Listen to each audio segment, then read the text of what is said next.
Greetings, Minecrafters, and welcome to another thrilling discussion on all things well-being, which is what Minecraft is about, becoming the boss of your brain, because many people don't get that thoughts come first. Or they get it, they get it, but it's not right up here, you know what I mean? Like the thoughts come first and feelings second and actions or behaviors third, which means whatever we think leads to how we feel. So think about that. Whatever we allow in the head, angry thoughts are going to have us feeling angry, blah, blah, blah, blah, blah. That is primarily what Minecraft is about. And so tonight I want to discuss still inspired, meaning in spirit, with my friend Tom, with the whole synchronicity thing, because leading up to him, okay, we've been talking about listening to the whispers, which is Oprah's word, or I like to say inner voice, and how totally important that is. And we've talked a lot about, or Tom talked a lot about the synchronicity thing and, unexplained stuff. You have somebody on the mind and all of a sudden the phone rings and it's them. You're like, whoa, that was weird.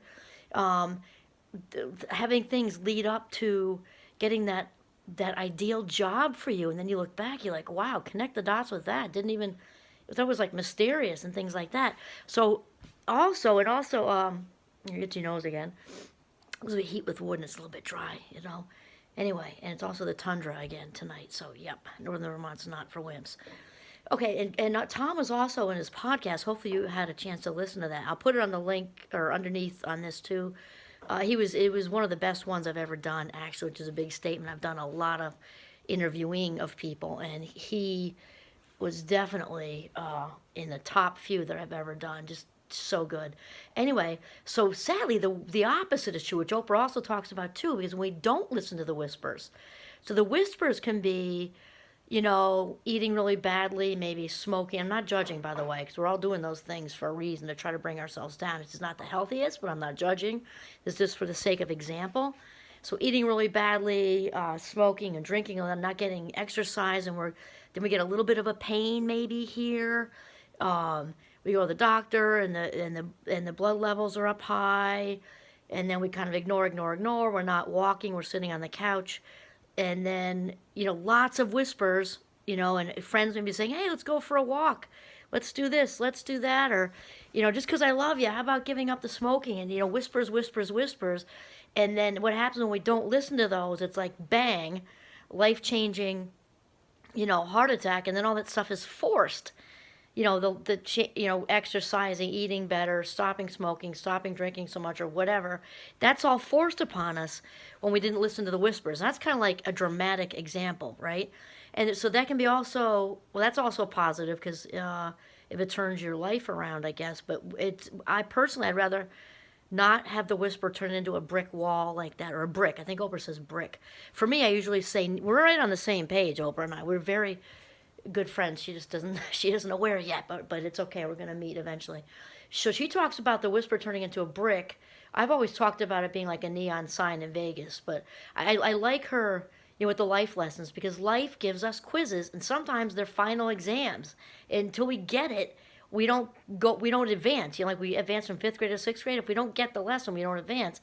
And so anyway, there's the whispers that are like turn into a brick, and there's also just subtle whispers that are trying to guide us in the right direction, maybe towards a partner, or that new job, or just a whole new situation. Maybe it's geographically a new place to live. Whispers. And so here's the other thing. Not only when we don't listen to whispers can they turn into bricks, but when we actually resist the whispers, things can really get worse, because that which we resist will persist. And I thought of that because Tom brought up Carl Jung, who's just did amazing work on all kinds of things, personality and collective consciousness, and just a brilliant psychoanalyst. But anyway, he said that which we resist will persist because it's our nature. So if we don't want to get out of the relationship that's not healthy because it's secure and it feels comfortable, even though it's not good for us, and even if it's not on the scale of like abuse or like maltreatment, it might just be really stagnant and unhealthy, just really stagnant and unhealthy, and we're not growing. And I don't mean necessarily a romantic relationship either. We can have friends all the way along, and all of a sudden, we might have just grown a different direction, yet we're still spending loads and loads and loads of life minutes with somebody out of obligation. That isn't good either. You're not saying to cut them loose or anything, but you just got to reevaluate all this stuff. And we can resist. Same thing with being in a stagnant job, and just staying out of comfort. And I don't know, because it feels too risky to have to up and go out of a relationship or out of a job. And then we can be getting signals, and we're not paying attention. Because remember, we also talked about there are two main things that pretty much sum up life: attention and intention. Only what we attenuate to is also going to make it into long-term memory. So it's very important just for that one reason. When we are walking around on autopilot, it just doesn't go well for us. It just doesn't. Because we're on autopilot, we are missing the whispers. They turn into bricks.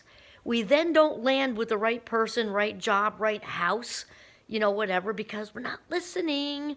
That is the main theme. And the main theme is also resistance, which comes a lot with the noise. Tom also talked about that. And actually, our dean talks a lot about that, just side note. The noise is what gets in the way. So really, the noise is the buzz of life. Technology, for sure, can be a big part of the noise. We got to clear the air. So Tom talked about it. I talk about it a ton in my Minecraft classes.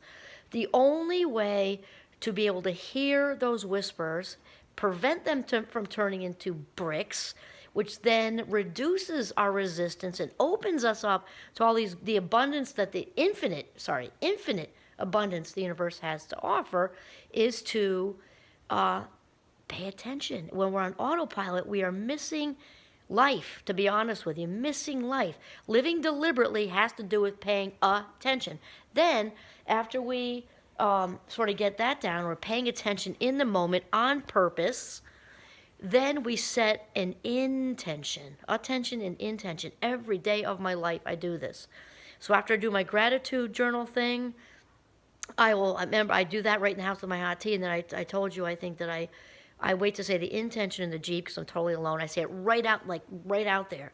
My intention today is to have no worries, none. My intention today is to be present. My intention today is to have this important meeting go as well as possible for the greater good, for what is best for everybody involved.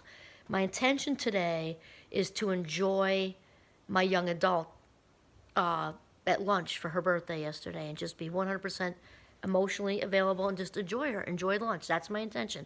So attention and intention will both decrease resistance, which does nothing but cause problems for us.